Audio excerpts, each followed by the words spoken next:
자유에 대하여. 어느 웅변가가 말했다. 우리에게 자유에 대하여 말씀해 주십시오. 그는 대답했다.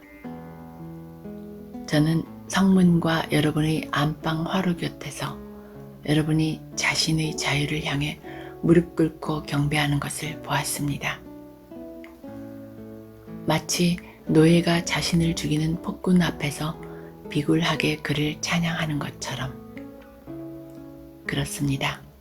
성전의 나무숲과 성체의 그늘 밑에서 여러분 중 가장 자유스럽다는 사람들이 자유를 마치 멍에와 수갑처럼 차고 있는 것을 보았습니다. 그리하여 제 심장이 제 속에서 피를 흘렸습니다. 자유를 추구하는 욕망마저 여러분을 제어할 마구가 되어 자유가 마치 목표나 완성 자체인 듯 말하는 일마저 그만둘 때에야 비로소 여러분이 진정으로 자유로울 수 있기 때문입니다. 여러분이 진정으로 자유로워지는 것은 낮에도 근심이 없고 밤에도 아쉬움이나 슬픔이 없을 때가 아니라 이런 것들이 삶을 올가매도 훌훌 벗고 얽매이지 않은 채 이를 딛고 올라설 때입니다. 여러분이 어떻게 이런 낮이나 밤을 딛고 올라설 수 있겠습니까? 여러분의 깨달음이 한낮의 시간에 묶고든 그 사슬을 동트기 전에 끊지 않고서야. 여러분이 자유라 부르는 것이 이 사슬 중 가장 끊기 어려운 것입니다. 비록 그 사슬의 고리들 햇빛 속에 번쩍여 눈부실지라도. 여러분이 자유롭게 되기 위해 버려야 할 것이 있다면 바로 여러분 자의식에서 생겨난 파편이 아니겠습니까? 여러분이 폐기하려는 불의한 법이 있다면 그 법은 바로 여러분이 손수 여러분 이마에 쓴 것입니다. 법률책을 다 불사를지라도 바닷물을 통째 퍼다 부어 판사들의 이마를 씻을지라도 그것이 지워질 수는 없습니다. 여러분이 왕좌에서 끌어내려는 것이 폭군이라면 먼저 여러분 속에 세운 그의 왕좌를 부수었는지 살펴보십시오. 자유롭다는 사람들의 자유 속에 폭군과 같은 요소가 없고 자부심 있다는 사람들의 자부심 속에 부끄러워할 것이 없다면 어느 폭군인들 결코 그들을 다스릴 수 없기 때문입니다. 여러분이 버리고 싶은 것이 근심이라면 그 근심은 누가 갖다 씌운 것이 아니라 여러분 스스로가 택한 것입니다. 여러분이 쫓아버리려는 것이 두려움이라면 그 두려움의 자리는 두려움을 주는 자의 손에 있는 것이 아니라 바로 여러분의 마음에 있는 것입니다. 진실로 여러분이 원하는 것과 무서워하는 것, 싫어하는 것과 귀히 여기는 것, 추구하는 것과 피하는 것, 이 모두는 여러분 안에서 끊임없이 서로를 껴안은 채 돌아가고 있습니다. 이 모든 것이 여러분 안에서 빛과 그림자처럼 서로 붙은 쌍으로 돌아가고 있습니다. 따라서 그림자가 점점 사라져 없어져 버리면 남아서 서성거리던 빛이 또 다른 빛의 그림자가 되고 맙니다. 여러분의 자유는 그것을 채운 족쇄를 풀게 되면 스스로 더 큰 자유를 채우는 족쇄가 되고 마는 것입니다. 이성과 감정에 대하여. 여자 사제가 다시 말했다. 우리에게 이성과 감정에 대하여 말씀해 주십시오. 그는 대답했다. 여러분의 영혼은 대부분 하나의 전쟁터입니다. 여러분의 이성과 판단력이 여러분의 감정과 욕망에 맞붙어 싸우는 제가 여러분의 영혼을 화평케 하는 자가 되어 여러분 안에 있는 요소들 사이의 불화와 경쟁을 일치와 화음으로 바꿀 수만 있다면, 그러나 제가 어찌 그럴 수 있겠습니까? 여러분 스스로가 화평케 하는 자가 되지 않는다면, 여러분이 여러분 안에 있는 모든 요소를 다 사랑하는 사람이 되지 않는다면, 여러분의 이성과 감정은 바다를 가는 여러분 영혼의 키요 돛입니다. 돛이나 키 중 어느 하나만 없어져도 여러분은 파도에 나부끼며 떠다니거나 바다 한가운데서 꼼짝 못하고 서 있을 수밖에 없습니다.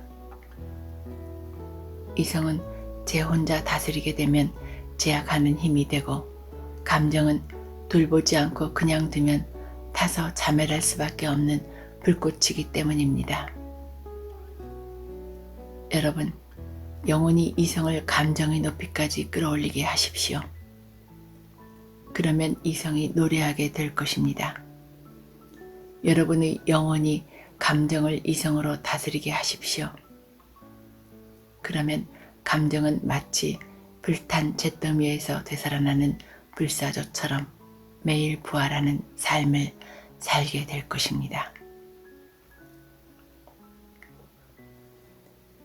저는 여러분이 판단력과 욕망을 마치 집에 찾아오신 두 분이 귀한 손님을 대접하듯 하셨으면 합니다.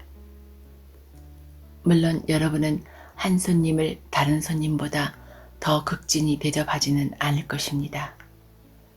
한 손님에게만 정성을 더 쏟는 사람은 두 손님의 사랑과 믿음을 다 잃어버리고 말 것이기 때문입니다.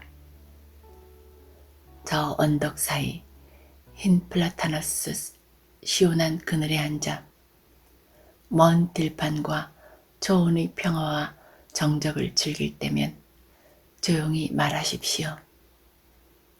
하느님이 이성 안에서 쉬신다라고.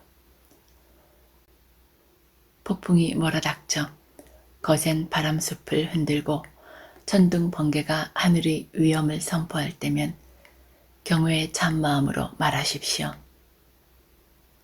하느님이 감정 속에서 움직이신다라고. 여러분은 하느님의 창공에서 부는 하나의 숨결이요, 하느님 숲에 사는 하나의 잎새. 그러므로 여러분도 이성 안에서 쉬고 감정 속에서 움직여야 합니다. 아픔에 대하여 한 여인이 말했다. 우리에게 아픔에 대하여 말씀해 주십시오. 그는 대답했다. 여러분의 아픔은 깨달음을 가두고 있는 조개 껍질 깨기입니다. 열매 속의 씨가 깨져야 그 속살이 햇빛에 드러나듯 여러분도 아픔을 알아야 합니다. 여러분의 마음이 삶에서 날마다 일어나는 기적을 경이로운 것으로 바라볼 수만 있다면 아픔도 기쁨에 못지않게 경이로운 것으로 보일 것이고, 여러분이 들판을 스쳐가는 계절을 언제나 그대로 받아들였듯이 마음의 계절도 그대로 받아들일 것입니다. 여러분에게 찾아오는 슬픔의 겨울도 차분한 마음으로 바라볼 것입니다. 여러분의 아픔 중 상당 부분은 자초한 것. 그것은 여러분 속에 있는 의원이 병든 자아를 고치기 위해 지은 쓴 약입니다. 의원을 믿고 조용하고 평온한 마음으로 약을 마시십시오. 그의 손이 비록 무디고 모질다 해도 그것은 보이지 않는 이의 부드러운 손에 의해 인도된 손이요, 그가 가져다주는 잔이 비록 입술을 타게 할지라도 그것은 저 위대한 도공 되시는 이가 그의 거룩한 눈물로 반죽한 흙으로 빚은 잔이기 때문입니다. 자아를 아는 것에 대하여. 그러자 한 남자가 말했다. 우리에게 자아를 아는 것에 대하여 말씀해 주십시오. 그는 대답했다. 여러분의 가슴은 말하지 않고도 알고 있습니다. 그 많은 낮, 그 많은 밤의 비밀을. 그러나 여러분의 귀는 여러분 가슴이 알고 있는 것을 소리로 듣고 싶어 애타하고 있습니다. 여러분의 생각으로는 언제나 알고 있는 것이지만 그것을 말로 듣고 싶어 합니다. 여러분은 꿈에 나타나는 알몸을 손가락으로 만져보고 싶어 합니다. 그렇게 하는 것은 좋습니다. 여러분 영혼에 감추어진 그 옹달샘은 언젠가 솟아올라 속삭이며 바다로 흘러가야 합니다. 여러분의 그윽한 심연에 들어있는 보물은 여러분 눈앞에 그 모습을 드러내야 합니다. 그러나 여러분의 그 알 수 없는 보물을 저울로 달아보려 하지는 마십시오. 여러분이 지닌 알의 깊이를 잣대나 목줄로 재보려 하지는 마십시오.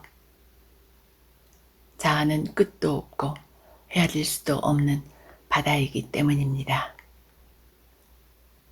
나는 진리를 다 터득했다 하지 말고 나는 한 가지 진리를 알게 되었다 하십시오. 나는 영원히 가야 할 유일한 길을 발견했다 하지 말고 나는 나의 길을 걸어가는 한 영혼을 만났다 하십시오. 영혼은 모든 길로 다 갈 수 있기 때문입니다. 영혼은 외주를 타고 가는 것도 아니고 갈대처럼 자라는 것도 아닙니다. 영혼은 스스로 피어납니다. 무수한 꽃잎을 가진 연꽃처럼. 가르침에 대하여. 그러자 한 선생님이 말했다. 우리에게 가르침에 대하여 말씀해 주십시오. 그는 말했다. 그 누구도 여러분에게 보여줄 수 없습니다. 여러분의 알미 둥트려는 새벽녘 이미 반쯤 잠든 그 무엇을 밝혀주는 것 말고는. 성전 그늘에서 제자들에 둘러싸여 걸어가는 스승은 그의 지혜를 나누어 주는 것이 아니라 그의 믿음과 사랑을 전해주는 것입니다. 그가 정말로 지혜롭다면 여러분에게 자기가 지은 지혜의 집으로 들어오라고 명하지 않고 오히려 여러분을 여러분 자신 속에 있는 마음의 문턱으로 인도할 것입니다. 천문학자는 우주에 대하여 깨달은 바의 일부를 여러분에게 말해줄 수는 있지만 깨달음 자체를 줄 수는 없습니다. 음악가는 온 우주에 가득한 리듬을 가지고 여러분에게 노래해 줄 수는 있지만 그 리듬 자체나 거기에서 울려나오는 소리 자체를 붙잡을 수 있는 귀를 가져다 줄 수는 없습니다. 수학의 조예가 깊은 사람은 무게나 양의 세계에 대하여 말해줄 순 있지만 여러분을 그리로 데리고 갈 순 없습니다. 한 사람의 비전이 다른 사람에게 그 날개를 빌려줄 수 없기 때문입니다. 하느님 보시기에 여러분 하나하나는 홀로 서 있는 단독자, 하느님을 아는 일이나 대지를 이해하는 일에 여러분도 하나하나 홀로일 수밖에 없습니다. 우정에 대하여. 한 젊은이가 말했다. 우리에게 우정에 대하여 말씀해 주십시오. 그는 대답했다. 여러분의 친구는 여러분의 필요에 대한 구체적인 응답입니다. 친구는 여러분이 사랑으로 씨 뿌리고 감사함으로 거두어드리는 여러분의 밭입니다. 그는 또 여러분의 식탁이요 화로입니다. 여러분이 배고플 때 찾아가고 포근함이 필요할 때 찾기 때문입니다. 여러분의 친구가 마음을 털어놓으면 마음속으로 아니라고 하기도 두려워하지 말고 그렇다 하기도 주저하지 마십시오. 그리고 그가 말이 없을 때는 여러분의 마음으로 계속 그의 마음에 귀 기울이십시오. 말이 없어도 우정이 있을 때는 모든 생각, 모든 소원, 모든 기대가 갈채 없는 기쁨과 함께 태어나고 서로 공유되기 때문입니다. 친구와 이별하게 되더라도 슬퍼하지 마십시오. 여러분이 그 친구에게서 가장 사랑하던 점은 그가 없을 때 더욱 뚜렷하게 될 것이기 때문입니다. 마치 산을 오르는 사람에게 산 모습이 평지에서 볼 때 더욱 뚜렷하게 나타나듯이 친구를 사귈 때 서로의 영혼을 더욱 깊이 한다는 목적 말고 다른 목적이 있을 수 없습니다. 사랑이 그 자체의 신비를 드러내는 것 말고 다른 것을 추구한다면 그것은 사랑이 아니라 쳐놓은 그물, 득이 될 것 없는 것만 잡힐 뿐입니다. 친구를 위해서는 여러분의 최선을 다하십시오. 그가 여러분의 썰물을 알아야 한다면 그 밀물도 알게 하십시오. 남아도는 시간을 죽이기 위해서나 찾는 친구라면 그것이 무슨 친구입니까? 언제나 시간을 살리기 위해 그를 찾으십시오. 그의 몫은 여러분의 필요를 채우는 것이지 공허함을 달래는 것이 아니기 때문입니다. 달콤한 우정 속에 웃음이 깃들게 하고 그 속에서 즐거움을 나누십시오. 사람의 마음이란 아주 작은 것에 맺힌 이슬 속에서 아침을 보고 새로운 힘을 얻을 수 있기 때문입니다. 말하기에 대하여 어느 학자가 말했다. 말하기에 대하여 말씀해 주십시오. 그는 대답했다. 여러분이 차분히 생각하기를 그만두었을 때 말을 하게 됩니다. 마음의 고독에 더는 침잠할 수 없을 때 입술에서 살게 되는데 그 소리는 기분 전환이나 시간 보내기 위한 유의에 불과합니다. 말을 할 경우 대부분 생각은 반쯤 죽임을 당합니다. 생각은 공중에 나는 새로서 말로 된 세상에서 그 날개를 펼 수는 있지만 날지는 못하기 때문입니다. 여러분 중에는 홀로 있는 것이 무서워 말이 많은 사람을 찾습니다. 홀로 침묵하고 있으면 자신의 벌거벗은 모습이 눈앞에 드러나 보이므로 이로부터 도피하고 싶은 것입니다. 무슨 지식이나 안목도 없이 그저 말을 하다가 자기도 이해하지 못하는 진리를 드러내는 사람도 있습니다. 속에 진리를 품고 있지만 말로는 드러내지 않는 사람도 있습니다. 이런 사람의 가슴 속에서는 영원히 율동하는 침묵을 지키며 살고 있습니다. 길가에서나 장터에서 친구를 만나거든 여러분 속에 있는 영혼이 여러분의 입술을 움직이게 하고 혀를 다스리게 하십시오. 여러분의 목소리 속에 있는 그 목소리가 그의 귀 속에 있는 귀에 말하게 하십시오. 포도주 색깔도 잊어버리고 담긴 병마저 사라져도 그 맛 여전히 기억에 남듯이 그의 영혼은 여러분 마음에서 나온 진리를 그렇게 간직할 것이기 때문입니다. 시간에 대하여 한 천문학자가 말했다. 스승이여, 시간이 무엇입니까? 그는 대답했다. 여러분은 잴 것도 없고 잴 수도 없는 시간을 재려 합니다. 시간과 계절에 따라 행동을 조절하고 심지어는 영혼의 흐름까지 조정하려 합니다. 시간으로 시내를 만들고 그 기슭에 앉아 그 흐름을 지켜보려 합니다. 하지만 여러분 속에 있는 무시간적인 존재는 생명의 무시간성을 의식합니다. 그것은 알고 있습니다. 어제란 오늘의 기억이요, 내일이란 오늘의 꿈일 뿐임을. 여러분 속에서 노래하고 명상하는 그것은 아직도 별들을 허공으로 흩어놓던 그 최초의 순간에서 벗어나지 않고 있음을. 여러분 중 누가 사랑할 수 있는 자신의 힘이 무한함을 느끼지 못하겠습니까? 그 사랑이 비록 무한하지만 자신의 존재 중심에 갇혀 있어서 사랑의 생각에서 다른 사랑의 생각으로, 사랑의 행동에서 다른 사랑의 행동으로 옮겨가는 것이 아님을 느끼지 못하는 이 또한 누구입니까?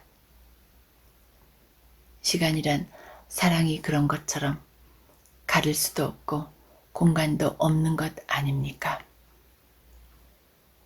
그러나 여러분의 생각 속에서 시간을 계절로 나누어 생각해야 한다면 하나하나의 계절이 다른 모든 계절을 감싸게 하고 오늘이 추억과 더불어 과거를, 동경과 더불어 미래를 껴안도록 하십시오. 선과 악에 대하여. 성의 원로 중 하나가 말했다. 우리에게 선과 악에 대하여 말씀해 주십시오. 그는 대답했다. 저는 여러분 속에 있는 선에 대하여 말할 수는 있지만 악에 대하여 말할 수 없습니다. 악이라는 것은 선이 자신의 굶주림과 목마름으로 고문당하고 있는 상태에 지나지 않기 때문입니다. 진실로 선이 굶주리면 깜깜한 동굴에서도 먹을 것을 찾아 헤매고 목이 마르면 썩은 물이라도 마십니다. 여러분이 자신과 하나가 되면 여러분은 선합니다.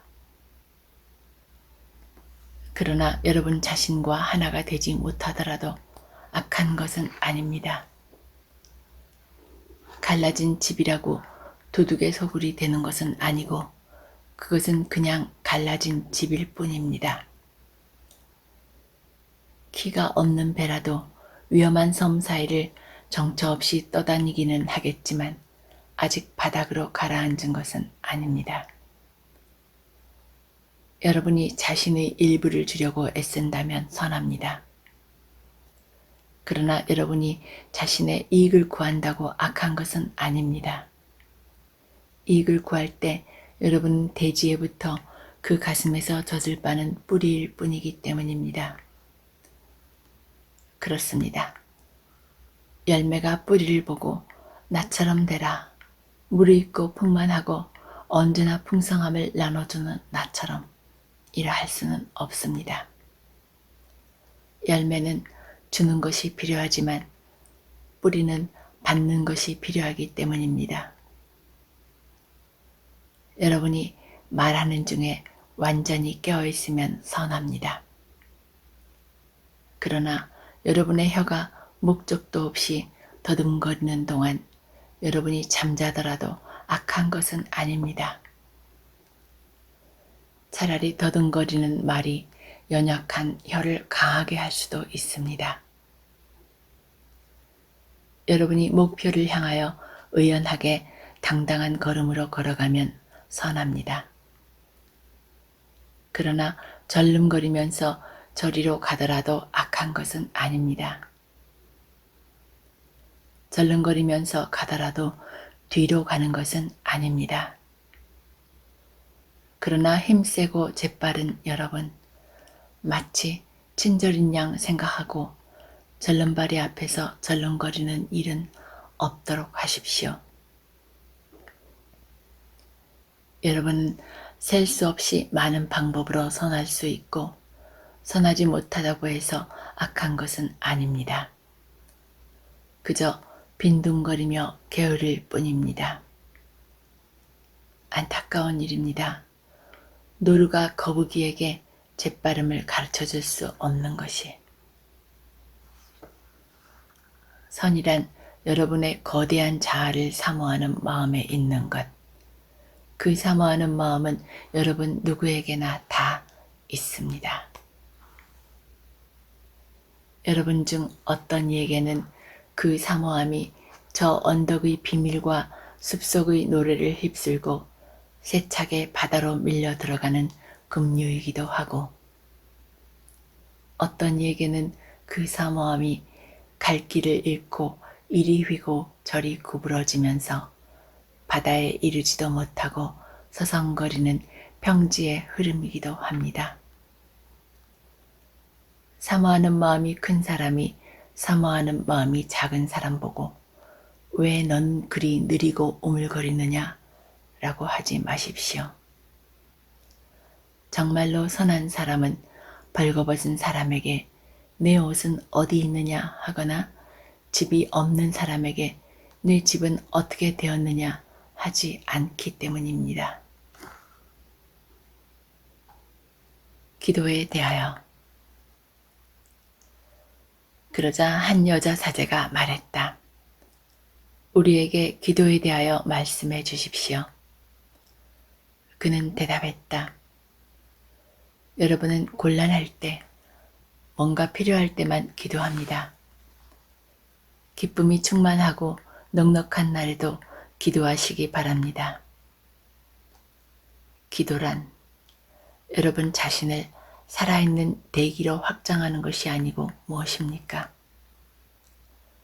여러분이 지닌 어두움을 허공으로 쏘는 것이 여러분에게 위로가 된다면 여러분 마음에 동트는 새벽을 쏟아내는 것도 여러분의 기쁨이 될 것입니다. 여러분의 영혼이 여러분께 기도하라고 할 때 여러분이 눈물을 흘리지 않을 수 없다면 여러분의 영혼은 비록 여러분이 지금 눈물을 흘리더라도 결국엔 웃을 수 있도록 계속 격려해 주어야 할 것입니다. 기도를 하면 여러분은 바로 그 시간에 기도하는 사람들, 기도를 통하지 않고는 만날 수 없는 사람들을 만나기 위해 공중으로 올라가는 것입니다. 그 보이지 않는 성전을 찾아가는 일이 오로지 황홀한 환희와 감미로운 교제만을 위한 것이 되게 하십시오. 성전에 들어갈 때 오로지 무언가 구하기 위한 것 말고는 다른 목적이 없이 들어가더라도 여러분은 그 구하는 바를 받을 수 없을 것이요. 여러분을 낮추기 위해 들어가더라도 여러분은 들림을 받지 못할 것이요. 다른 사람들의 안녕을 간구하기 위해 들어가더라도 여러분의 기도는 응답받지 못할 것이기 때문입니다. 그 보이지 않는 성전에 들어가는 것은 그 자체로 충분합니다. 저는 여러분께 말로 기도하는 법을 가르쳐 드릴 수가 없습니다. 하느님께서는 스스로 여러분의 입술을 통해 말씀하시는 경우가 아니면 여러분의 말에 귀 기울이지 않으십니다. 저는 여러분에게 바다와 숲과 산의 기도를 가르쳐 드릴 수도 없습니다. 산과 숲과 바다에게서 난 여러분은 그들의 기도를 여러분의 가슴 속에서 찾을 수 있습니다. 한밤의 정적 속에서 귀를 기울인다면 여러분은 산과 숲과 바다가 침묵 속에서 다음처럼 말하는 소리를 들을 수 있을 것입니다. 저희의 날개 달린 자아이신 하느님, 뜻하는 것도 저희 안에 계신 당신의 뜻이었고 소망하는 것도 저희 안에 계신 당신의 소망이었고 당신의 것이기도 한 저희들의 밤을 그 또한 당신의 것인 낮으로 바꾸는 것도 저희 안에 계신 당신의 힘이십니다. 저희는 당신께 무엇을 간구할 수 없사옵니다. 당신께서는 우리 속에 필요가 생겨나기도 전에 이미 다 아시기 때문입니다. 저희에게 필요한 것은 바로 당신이옵니다. 당신 스스로를 저희에게 더욱 많이 주심으로써 당신은 저희들에게 모든 것을 주시옵니다. 쾌락에 대하여. 그러자 1년에 한 번씩 도성을 찾아오는 은둔자가 나서서 말했다. 우리에게 쾌락에 대하여 말씀해 주십시오. 그는 대답했다. 쾌락은 자유의 노래. 그러나 그것이 자유는 아닙니다. 쾌락은 여러분의 욕망이 꽃피는 것. 그러나 그것이 그 열매는 아닙니다. 쾌락은 높이를 찾아가는 깊이. 그러나 그것이 깊은 것도 높은 것도 아닙니다. 쾌락은 새장에 갇힌 새가 날개를 다는 것. 그러나 그것이 그 속의 공간은 아닙니다. 그렇습니다. 실로 쾌락은 자유의 노래.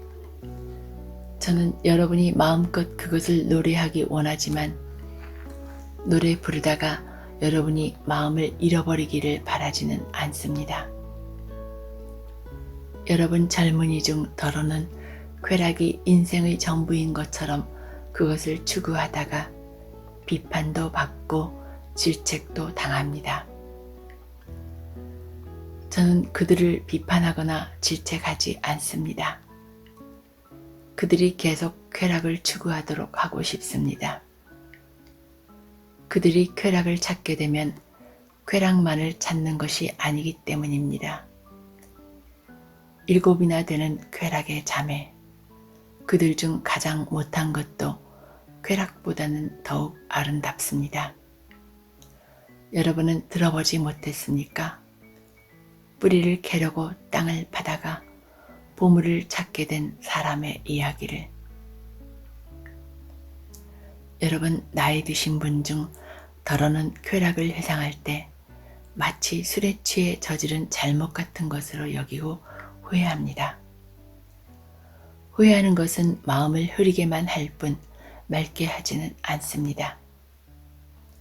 그들은 옛날의 쾌락을 회상할 때 마치 여름의 수확을 회상하듯 고마운 마음을 가져야 합니다.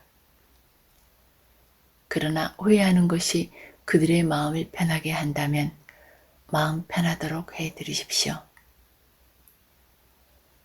여러분 중 쾌락을 추구하는 젊은이도 아니고 그것을 회상하는 늙은이도 아닌 분이 있습니다.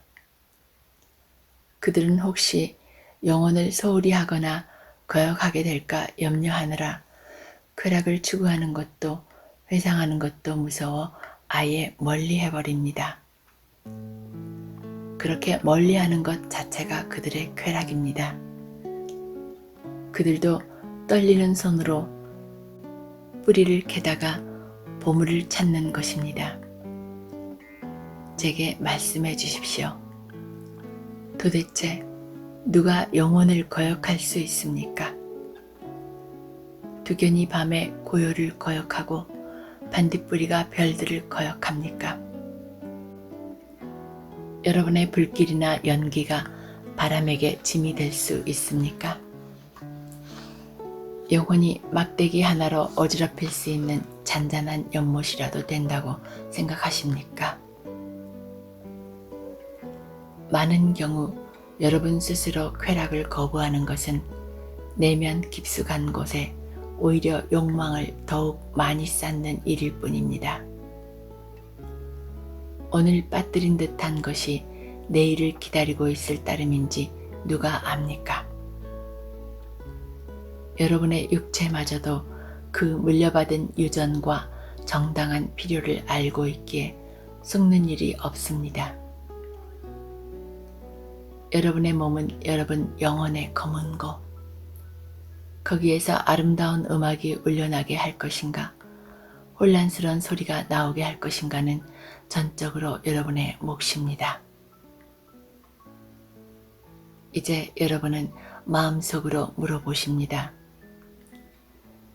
쾌락 중에 선한 것과 선하지 못한 것을 어떻게 구별할 수 있을까 하고 밭이나 정원으로 나가보십시오. 그러면 알게 될 것입니다. 꽃에서 꿀을 따는 것이 벌의 쾌락이지만 벌에게 제 꿀을 주는 것도 꽃의 쾌락이라는 것을요.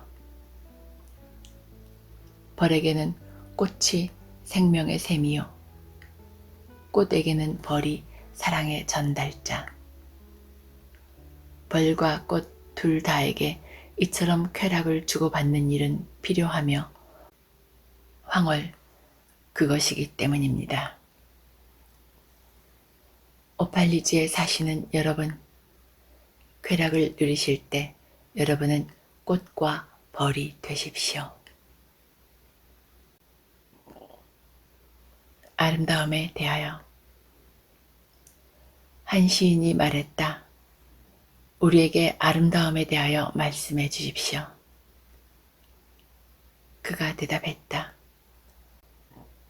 아름다움 자체가 길이요 안내자가 되어주지 않는다면 여러분이 어디에서 그 아름다움을 찾고 어떻게 그 아름다움을 발견할 수 있겠습니까? 그 아름다움 자체가 여러분이 하는 말을 짜주는 직녀가 아니라면 여러분이 어떻게 그 아름다움에 대해 이야기할 수 있겠습니까? 슬프고 상처받은 사람은 말합니다. 아름다움은 친절하고 부드러운 것. 젊은 어머니가 자신의 영광에 대해 절반 부끄러워하듯 우리 사이에서 거닌다. 라고. 정열적인 사람은 말합니다. 아니다. 아름다움은 힘세고 무서운 것. 마치 폭풍우처럼 우리 발밑에 있는 땅과 머리 위에 있는 하늘을 뒤흔든다라고. 피곤하고 지친 사람은 말합니다. 아름다움은 부드러운 속삭임. 그가 우리의 영혼에 말해줄 때 그 목소리는 그림자가 무서워 떨고 있는 가냘픈 빛처럼 우리의 침묵에 잦아든다라고. 그러나 쉼이 없는 사람은 말합니다. 우리는 아름다움이 산중에서 외치는 소리를 들었다. 그 외치는 소리와 함께 발굽소리, 날개짓 하는 소리, 사자의 표효도 들려왔다라고. 밤이 되면 성을 지키는 파수꾼은 말합니다. 아름다움은 동이 트면 동쪽에서 터오르리라 라고. 정오가 되면 일하는 사람과 길소는 말합니다. 우리는 석양의 창가에서 아름다움이 대지 위에 몸을 기대고 있는 것을 보았다라고. 겨울이면 눈에 갇힌 사람은 말합니다. 아름다움은 봄과 더불어 저 언덕 위로 뛰어올 것이라고. 여름 뙤약볕에서 추수하는 사람은 말합니다. 우리는 아름다움이 단풍과 더불어 춤추는 것도 보았고 그 머릿결 사이로 눈발이 흩날리는 것도 보았다라고. 여러분은 아름다움에 대하여 이 모든 것을 이야기했습니다.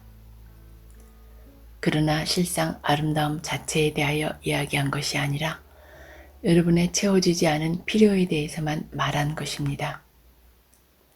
아름다움은 필요가 아니라 황홀입니다.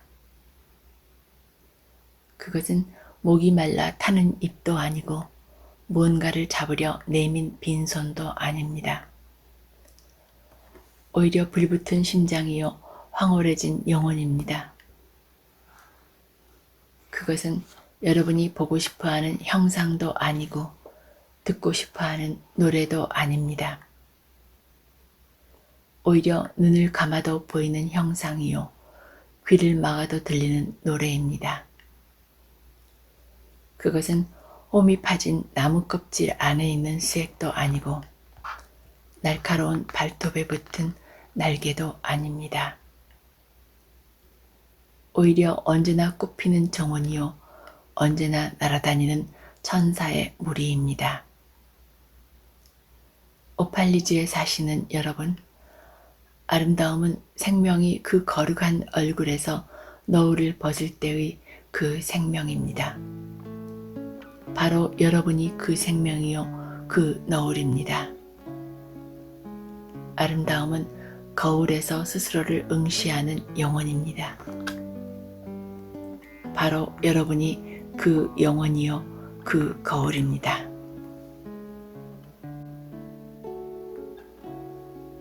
종교에 대하여 늙은 사제가 말했다. 우리에게 종교에 대하여 말씀해 주십시오. 그는 말했다. 오늘 제가 종교 말고 다른 무엇에 대해서 말했던가요? 모든 행위, 모든 성찰이 그대로 종교가 아닙니까?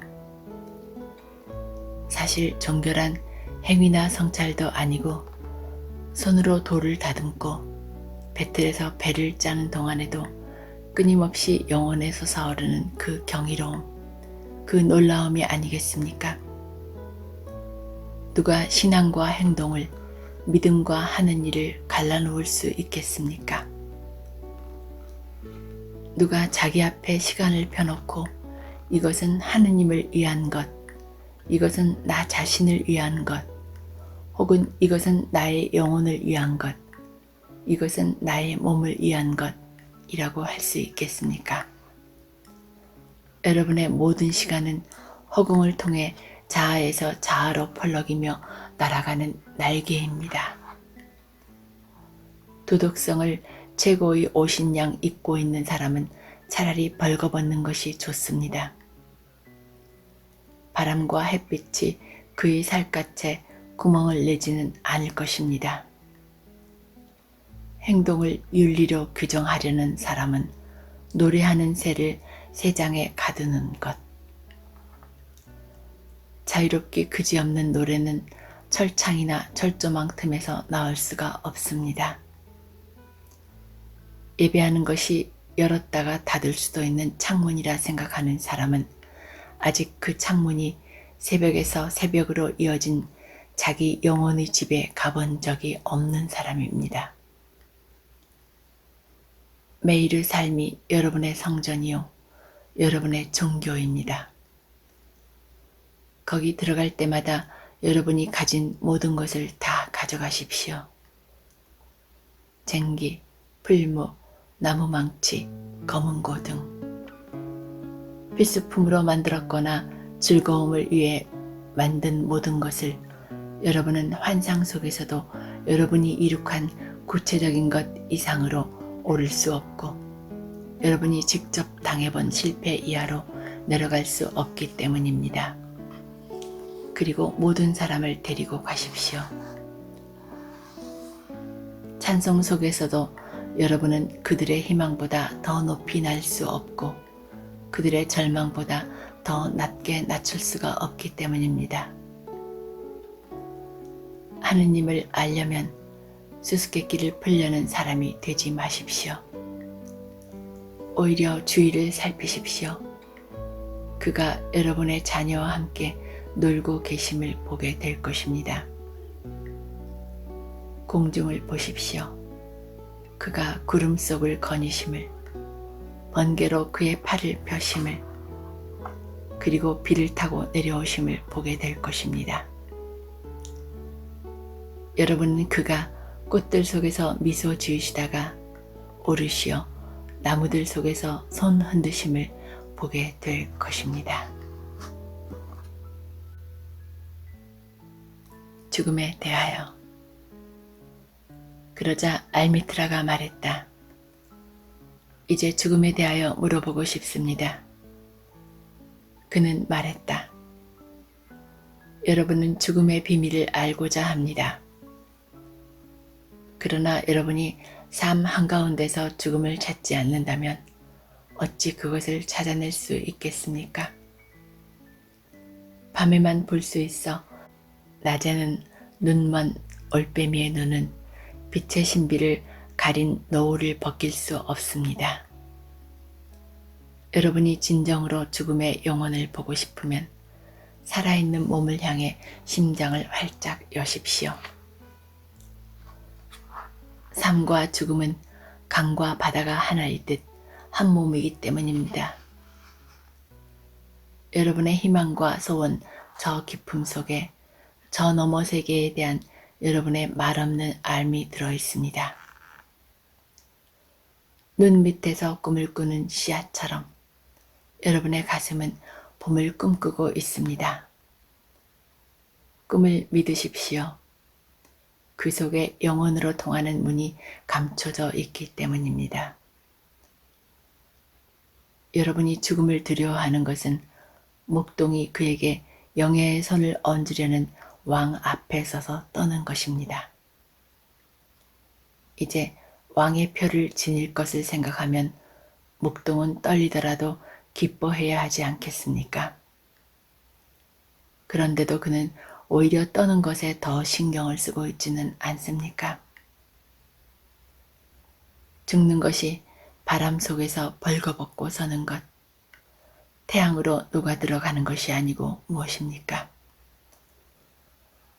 숨을 거두는 것은 쉼없이 출렁이는 물결에서 숨을 놓아주어 위로 널리 퍼져나가 거침없이 하느님을 찾도록 하는 것이 아니고 무엇입니까? 여러분은 침묵의 강에서 물을 마신 다음에야 진정으로 노래할 수 있고 산꼭대기에 올라서야 비로소 오르기를 시작하게 되고 대지가 여러분의 팔다리를 다시 가져갈 때 드디어 진정으로 춤추게 될 것입니다. 작별. 이제 저녁이 되었다. 여자 예언자 알미트라가 말했다. 이날, 이곳, 지금껏 말씀을 주신 그대의 영혼에 복이 있기를. 그러자 그는 대답했다. 말을 한 사람이 저였습니까? 저 역시 듣는 사람이 아니었던가요? 그러고 나서 그는 성전 계단에서 내려오고 사람들이 모두 그를 뒤따랐다. 그는 배가 있는 곳에 이르러 가판 위로 올라섰다. 다시 한번 사람들을 향해 목청을 높여 말했다. 오팔리지에 사시는 여러분, 바람이 저보고 여러분에게 작별을 구하라고 명합니다. 제가 바람보다는 덜 급하지만 그래도 이제는 가봐야겠습니다. 언제나 더욱 고독하기를 구하는 우리 방랑자는 하루를 끝낸 그곳에서 다음 날을 시작하지 않고 해가 지는 것을 본 그곳에서 해가 뜨는 것을 보는 일이 없습니다. 돼지가 잠자는 동안에도 우리는 길을 계속 갑니다. 우리는 끈질긴 불씨들, 여물어서 가슴 가득 차면 스스로를 바람에 내맡겨 사방으로 흩어질 뿐입니다. 제가 여러분과 함께한 시간이 잠깐이고 여러분에게 드린 말씀은 더욱 짧았지만 제 목소리가 여러분의 귀에서 지워지고 제 사랑이 여러분 기억에서 사라질 때 그때 다시 오겠습니다. 그러고는 더욱 풍성한 마음과 더욱 영혼에 순응하는 입술로 여러분에게 말씀드리겠습니다. 그렇습니다. 저 물결을 타고 다시 오겠습니다. 비록 죽음이 저를 가리우고 더욱 큰 침묵이 저를 감쌀지라도 분명 다시 와서 여러분의 이해를 촉구할 것입니다. 물론 헛되이 그리하려는 것이 아닙니다.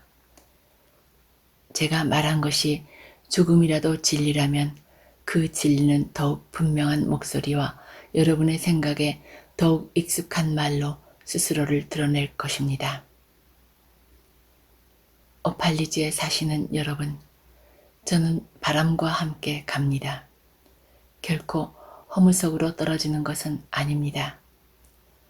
오늘 여러분의 필요도 다 채워드리지 못하고 제 사랑도 완전히 전한 것이 아니라면 이날로 다음 날을 기약하게 하십시오.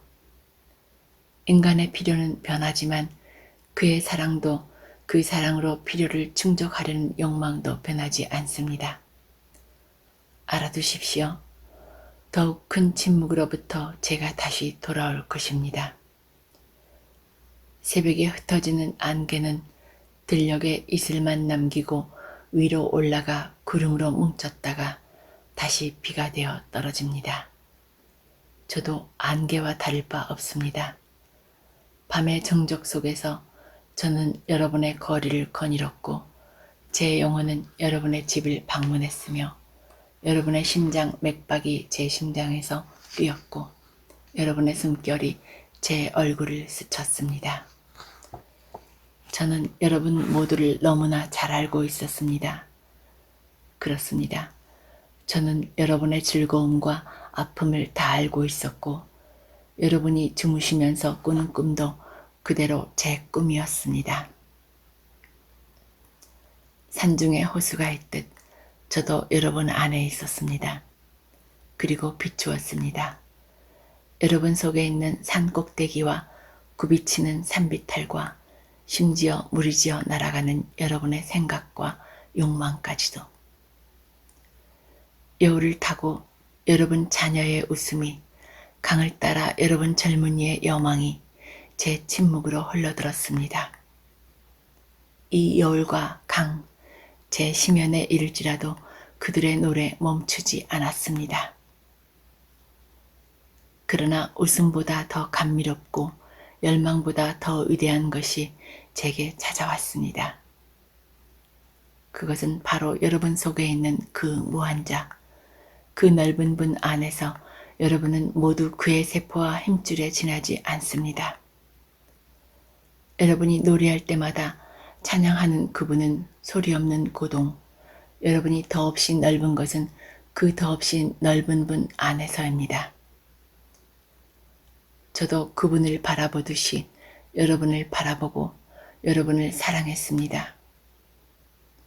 이 광대한 공간에서 그 사랑이 미치지 못할 만큼 먼 거리가 어디 있겠습니까? 무슨 이상, 무슨 기대, 무슨 상상이 사랑보다 더 높이 날아갈 수 있겠습니까? 여러분 속에 계신 그분은 사과꽃으로 덮인 거대한 참나무. 여러분은 그의 힘 때문에 대지에 묶여 있고 그의 향기 때문에 대기로 올라가고 그의 튼튼함 때문에 죽음을 모르게 됩니다. 쇠사슬이 그렇듯 여러분도 그 가장 약한 고리만큼 약할 수밖에 없다는 소리를 들었습니다. 이것은 반토막 진리입니다. 여러분은 그 가장 강한 고리만큼 강해질 수 있습니다. 여러분이 행한 사소한 행위로 여러분을 재는 것은 바다 위에 뜬 물거품을 보고 바다의 위력을 헤아리려는 것입니다. 여러분이 저지른 실수를 가지고 여러분을 판단하는 것은 계절이 간혹 고르지 않다고 계절 자체를 탓하려는 것입니다. 그렇습니다. 여러분은 바다와 같습니다. 심하게 자초한 배가 여러분의 해안에서 밀물이 들어오기를 기다리지만 바다가 밀물을 억지로 끌어올 수 없듯이 여러분도 여러분의 밀물을 억지로 서둘러 들어오게 할 수는 없습니다. 여러분은 계절과도 같습니다. 여러분이 겨울 동안 여러분의 봄을 부정할지라도 봄은 여러분 속에서 조용히 졸면서 미소를 지을 뿐 노여워하지 않습니다. 제가 이런 말을 하는 것이 저희가 우리를 크게 칭찬했다, 우리 속에서 좋은 것만 보았다 하는 말을 여러분이 서로 나누게 하기 위함이라 생각하지 마십시오. 저는 여러분이 생각으로 이미 알고 있는 것을 말로 표현했을 뿐입니다. 말로 아는 것은 말 없이 아는 것의 그림자가 아니고 무엇이겠습니까? 여러분의 생각과 저의 말은 우리의 어제에 대한 기록, 대지가 우리나 그 자신을 모르던 태고의 낮들에 대한 기록, 그리고 대지가 혼동 속에 요동치던 밤들에 대한 기록. 이런 기록을 보관하고 있는 그 봉인된 기억으로부터 나오는 파장입니다. 지혜로운 사람들이 여러분에게 지혜를 전해주기 위해 이미 왔습니다. 저는 여러분의 지혜를 얻어가기 위해 왔습니다. 아, 보십시오. 저는 지혜보다 더욱 위대한 것을 발견했습니다. 그것은 여러분이 그 퍼져가는 것을 눈여겨보지도 않고 그저 여러분의 날들이 시들어가는 것을 슬퍼하고 있을 동안에도 여러분 속에서 점점 더 밝게 불타오르는 영혼입니다. 육체 속에서만 생명을 찾으려는 영혼이 무덤을 무서워합니다. 세상에 무덤은 없습니다. 이 산과 들은 요람이자 디딤돌입니다. 여러분의 조상을 모신 들판을 지날 때마다 잘 보십시오. 그러면 보게 될 것입니다. 거기 여러분과 여러분 자녀가 손에 손을 잡고 춤추고 있는 것을. 진실로 여러분은 스스로 알지 못하는 중에도 즐겁게 놀 때가 많습니다.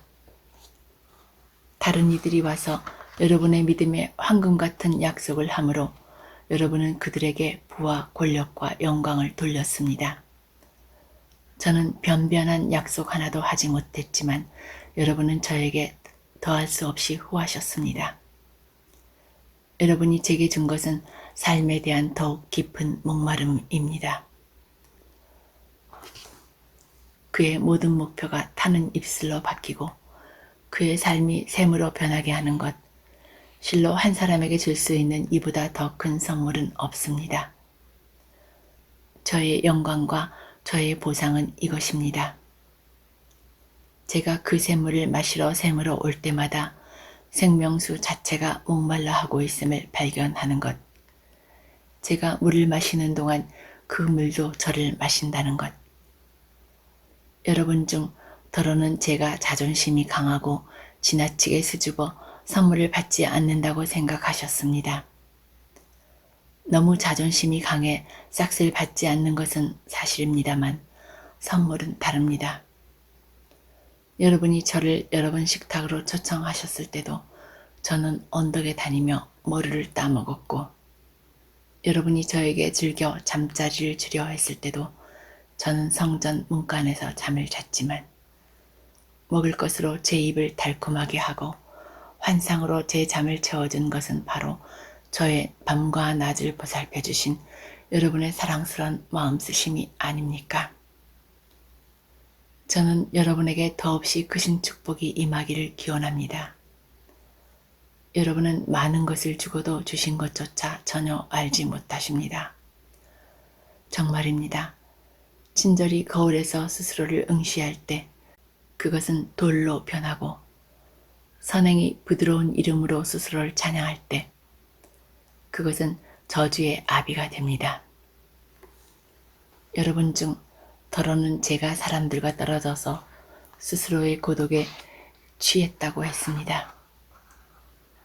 여러분은 말씀하셨습니다. 그는 숲속의 나무들과 의논하면서 우리와는 의논하지 않는다. 언덕 꼭대기에 혼자 앉아서 우리 도성을 내려다본다 라고. 물론 제가 언덕에 오르고 멀리 떨어진 곳을 걸어다닌 것은 사실입니다. 아주 높이서 혹은 아주 멀리서 보지 않고 어떻게 여러분을 볼 수 있었겠습니까? 누구든 떨어져 있지 않고 어찌 참으로 가까워질 수가 있겠습니까? 여러분 중 또 다른 사람은 비록 직접 말로 하지는 않았지만 이런 식으로 말했습니다. 이방인이여 이방인이여 오르지 못할 높음을 사랑하는 이여 어찌하여 독수리나 둥지를 트는 산꼭대기에 살고 있는가? 어찌하여 얻을 수 없는 것을 구하고 있는가? 그대의 그물로 어찌 폭풍을 사로잡을 수 있고 하늘에서 어찌 그 허황한 새를 잡을 수 있는가? 와서 우리 중 하나가 되라. 내려와 우리가 주는 빵으로 줄인 배를 달래고 우리가 주는 포도주로 타는 목을 죽이라. 그들은 영혼의 고독 속에서 이런 말을 했습니다. 그들의 고독이 좀 더 깊었다면 그들은 알았을 것입니다. 제가 구한 것은 여러분의 기쁨과 아픔의 비밀 말고는 아무것도 아니었고, 제가 잡으려 한 것이 하늘을 걸어가는 여러분의 더 큰 자아 그뿐이었다는 것을. 사냥하는 자 역시 사냥당하는 자이기도 했습니다. 제 화살을 떠난 화살 중 많은 것이 결국 제 자신의 가슴을 향해 날아왔기 때문입니다. 하늘을 나는 자 역시 땅을 기는 자이기도 했습니다. 제가 해 아래에서 제 날개를 펴면 땅에 들이운 그림자는 하나의 거북이였기 때문입니다. 믿는 자인 저 역시 의심하는 자이기도 했습니다. 자주 저는 여러분을 더 믿고 더 알기 위해 제 자신의 상처에 손가락을 대보았기 때문입니다. 이렇게 생긴 믿음과 알을 가지고 여러분에게 말씀드립니다. 여러분은 육체에 갇힌 것도 아니고 집이나 들에 묶인 것도 아닙니다. 진정으로 여러분인 것은 산보다 높은 데 살면서 바람과 함께 거니는 것입니다. 따뜻함을 찾아 햇빛 속으로 기어들거나 안전을 찾아 어둠 속으로 구멍을 파고드는 그런 것이 아닙니다. 그것은 자유로운 것, 대지를 감싸고 창공에서 움직이는 영혼입니다. 제가 드리는 말씀이 애매하거든 구태여 밝히려 하지 마십시오. 모든 사물의 시작은 애매모호합니다. 그러나 끝은 그렇지 않습니다. 저는 여러분이 저를 시작으로 기억해 주시기 바랍니다. 생명은 그리고 살아있는 모든 것은 모두 수정같이 맑은 것이 아니라 안개처럼 흐릿한 것에서 잉태되었습니다. 누가 알겠습니까? 수정도 부서지면 안개가 될 뿐인지. 여러분이 저를 기억하실 때 이것을 기억해 주시기 바랍니다. 여러분 속에 있는 가장 연약하고 혼란스러워 보이는 것이 가장 굳세고 확실하다는 것을. 여러분의 뼈를 세우고 곧게 한 것은 여러분의 숨이 아닙니까? 여러분의 도성을 세우고 그 안에 있는 모든 것을 지은 것은 여러분 중 누가 꾸었는지조차 기억하지 못하는 그 꿈 아닙니까? 그 숨이 물결처럼 밀려옴을 볼 수만 있다면 여러분은 다른 것 보기를 그만둘 것이요. 그 숨이 꿈결처럼 속삭임을 들을 수만 있다면 여러분은 다른 소리를 들으려 하지 않을 것입니다. 그러나 여러분은 보지도 못하고 듣지도 못합니다. 좋습니다. 여러분의 눈을 흐리게 하는 너울은 그것을 짰던 손들이 걷어줄 것이요. 여러분의 귀를 막은 진흙은 그것을 이겼던 손가락이 뚫어줄 것입니다. 그러면 여러분은 볼 것이고 여러분은 들을 것입니다. 여러분은 눈멀어 본 것을 한탄하지도 말고 귀먹었던 것을 후회하지도 마십시오. 그날이 되면 여러분은 이 모든 일의 숨은 뜻을 알 것이요. 밝음을 축복하듯이 어둠도 축복할 것이기 때문입니다. 이렇게 말한 다음 그는 주위를 둘러보다가 타고 갈 배의 선장이 방향키 옆에 서서 활짝 펴진 돛을 응시하기도 하고 멀리 바다를 내다보기도 하는 것을 보았다. 그는 말했다. 아, 이 배의 선장은 참을성도 많은 분, 너무 많은 분. 바람도 불고 돛도 가만히 있질 않는구나. 키마저 명령을 기다리고 있건만 이 배의 선장 묵묵히 내가 조용해지기만을 기다리고 더 큰 바다의 합창을 들어오던 이 배의 뱃사람들도 참을성 있게 내 말을 들어주었구나. 이제 이들도 더는 기다릴 수 없으리. 나도 준비가 되었다. 시냇물이 바다에 이르렀고 다시 한번 저 위대한 어머니가 그 아들을 가슴에 품으시는구나. 안녕히 계십시오. 오팔리지에 사시는 여러분. 이날도 다 지났습니다. 수련이 내일을 위해 스스로를 닫듯 이날도 우리 위해서 스스로를 닫고 있습니다. 여기서 얻은 것을 우리는 고이 간직할 것이고 만약 그것으로 부족하면 다시 모여 모든 것을 주시는 이를 향해 손을 함께 내밀어야 하겠습니다. 잊지 마십시오. 제가 여러분에게 다시 온다는 것을. 잠시 후 저의 동경이 티끌과 거품을 모아 또 다른 몸을 이룰 것입니다. 잠시 후 바람 위에서 한순간 쉬고 나면 또 다른 여인이 나를 낳을 것입니다. 여러분, 여러분과 함께 보낸 나의 젊음이여, 안녕. 우리가 꿈에서 만난 것이 어제일 뿐인데 여러분은 제가 고독할 때 노래를 불러주셨고 저도 여러분의 소원을 모아 하늘에 탑을 쌓았습니다. 이제 우리의 잠은 달아나고 우리의 꿈도 지났으니 이제 더는 새벽이 아닙니다. 대낮이 우리에게 닥쳐 반쯤 깼던 정신이 온전해졌으니 이제 헤어져야 하겠습니다. 추억이 저녁놀처럼 되었을 때 다시 한번 만나거든 우리는 함께 이야기하고 여러분은 저에게 더 깊은 노래를 불러주실 것입니다. 또 다른 꿈속에서 우리의 손이 서로 만나거든 하늘에 또 하나의 탑을 쌓을 것입니다. 이렇게 말하면서 그는 뱃사람에게 신호를 보냈고 뱃사람들은 곧장 닻을 들어올리고 배를 메고 있던 밧줄을 풀어 동쪽을 향해 움직였다. 사람들로부터 모두 한 마음에서 나온 듯 울음소리가 터져나오고 그 울음소리는 황혼 속으로 올라가 더 큰 나팔소리처럼 바다 위로 울려 퍼졌다. 알미트라만이 홀로 말없이 서서 배가 안개 속으로 사라질 때까지 응시하였다. 사람들이 모두 헤어지고 나서도 그녀는 그대로 방파제 위에 홀로 서서 그가 한 말을 가슴에 새기고 있었다. 잠시 후 바람 위에서 한순간 쉬고 나면 또 다른 여인이 나를 낳을 것입니다.